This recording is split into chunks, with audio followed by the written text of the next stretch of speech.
नमस्कार विद्यार्थी मित्रों। कक्षा 9 विषय गणित चैप्टर नंबर 7। आइए हम देख रहे थे प्रश्नावली 7.1 के 3 सवाल को समझे थे। अगले भाग में तीसरे भाग में आप सबका स्वागत है। सवाल नंबर 4 को समझने का प्रयत्न करें।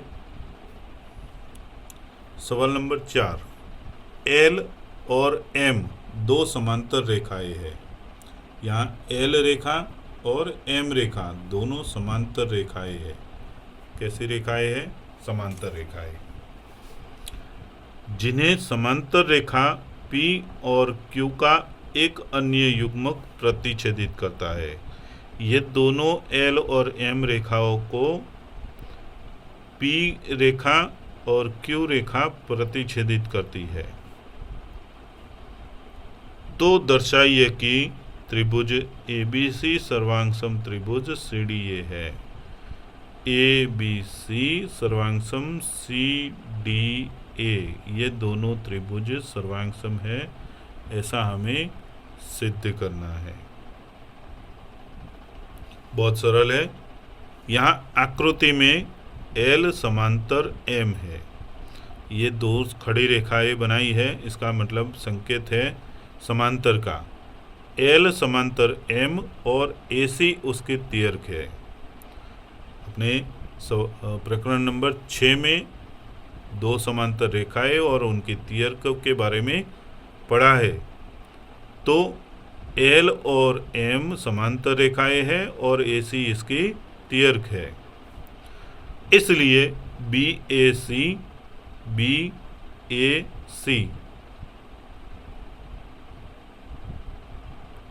ये जेड बनता है। देखो यहाँ से ये जेड बनता है।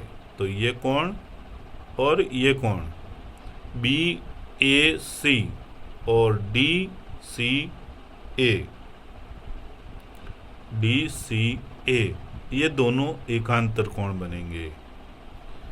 यहाँ पे देखो जेड बनता है, ये जेड बनता है। तो BAC और ACD ये एकांतर कोण बनेंगे। और आकृति P समांतर Q में ये दोनों समांतर है और उनकी तियर्क AC है। इनकी तियर्क AC है। इसलिए BCA ये कोण और DAC ये कोण और ये कोण दोनों एकांतर कोण बनेंगे। ये दोनों समांतर रेखाएं और उनकी ये तियर्क, यहाँ पे ये दोनों समांतर रेखाएं, उनकी ये तियर्क दोनों में समान है, लेकिन एकांतर कोण बदल जाते हैं। अब त्रिभुज ABC और CDA में है। ये दोनों त्रिभुज में क्या क्या समान है? तो BAC बराबर कोण DCA, ये कोण हमने एकांतर कोण के बारे में पहले नंबर पे ये सिद्ध किया एकांतर कोण के कारण। CA बराबर AC और CA दोनों त्रिभुज में उभयनिष्ठ भुजा है। तीसरा BCA बराबर कोण DAC, ये जेड, ये कोण और ये कोण, फिर ये कोण और ये कोण, ये दोनों कोण। तो ये एकांतर कोण और उभयनिष्ठ भुजा है। इसलिए कोण भुजा कोण सर्वांगसमता नियम के अनुसार त्रिभुज ABC सर्वांगसम त्रिभुज CDA बनता है। यहाँ पे सर्वांगसम का नियम बनेगा। तो इस तरह से हम ये सवाल को हल कर सकते हैं। आइए सवाल नंबर 5 को समझे। आकृति देखें। आकृति में रेखा L कोण A को समद्विभाजित करती है। ये L रेखा है, ये कोण ए को समद्विभाजित करती है, दो समान कोण में विभाजित करती है। और बी रेखा एल पर स्थित बिंदु है, ये बी बिंदु रेखा एल पर स्थित बिंदु है। बी पी और बी क्यू कोण ए की भुजाओं पर बी से डाले गए लंब है।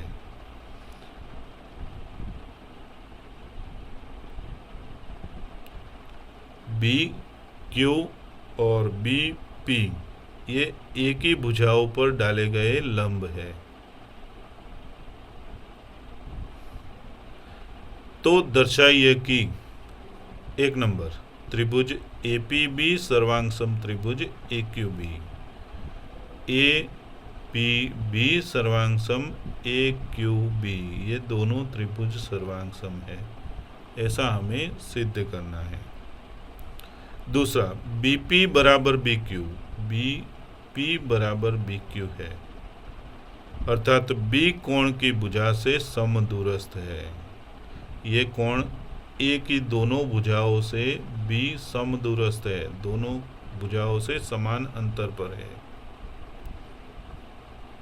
यहाँ पे पहले विकल्प को हम सोचे तो क्या है पहला विकल्प? त्रिभुज APB सर्वांग सम त्रिभुज AQB। यहाँ L यह QAP का समद्विभाजक है। L रेखा ये कोण A का समद्विभाजक यानी QAP का समद्विभाजक है, इसलिए ये दो कोण बनते हैं QAB और BAP, दो समान कोण बनेंगे, ये समद्विभाजक है, इसलिए कोण Q बराबर कोण P, कोण Q बराबर कोण P ये लंब है, इसलिए ये दोनों समान बनेंगे। और ABQ ये कोण और ABP ये कोण ये भी बराबर बनेंगे। त्रिभुज APB और त्रिभुज AQB में BPA बराबर BQA समकोण है, BAP बराबर BAQ A का समद्विभाजक है, इसलिए AB बराबर AB उभयनिष्ठ भुजा है दोनों में, तो ये दो कोण, ये कोण और ये समकोण और ये उभयनिष्ठ भुजा, ये कोण और ये समकोण और ये उभयनिष्ठ भुजा, तो ये दो त्रिभुज में दो कोण और एक उभयनिष्ठ भुजा, यानी भुजा कोण भुजा नियम के अंतर्गत त्रिभुज APB बराबर AQB बनता है। दूसरा क्या है? BP बराबर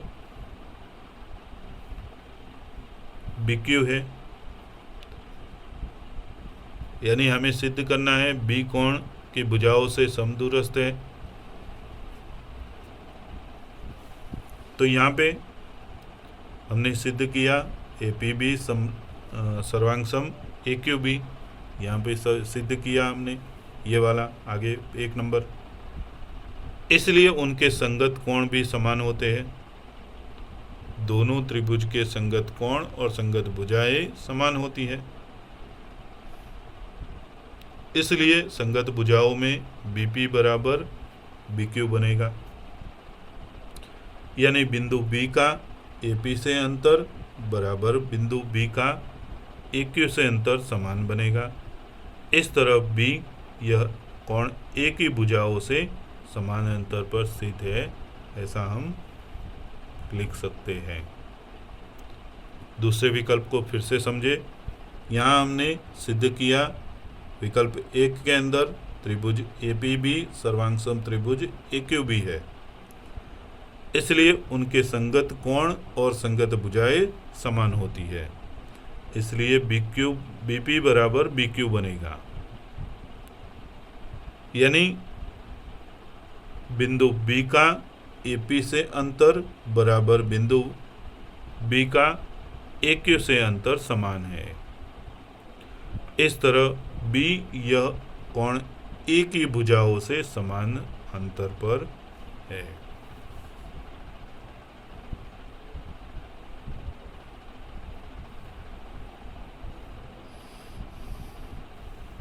सवाल नंबर 6।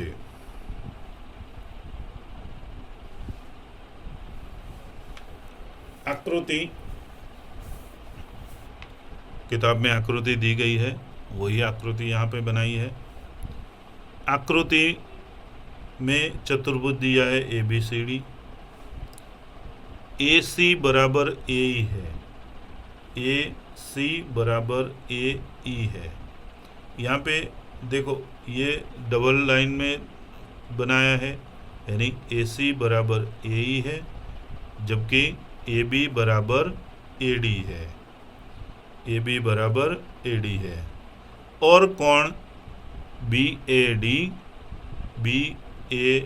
ये कोण और EAC बराबर है। तो हमें क्या सिद्ध करना है? BC बराबर D है, ऐसा सिद्ध करना है। BC बराबर DE है, ऐसा सिद्ध करना है। तो ये दो त्रिभुज बनेंगे, ये त्रिभुज ABC और दूसरा त्रिभुज ADE।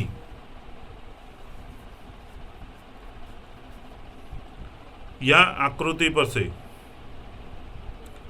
हम कह सकते हैं कि BAD ये कोण और EAC बराबर है, सवाल में दिया गया है यहाँ पे।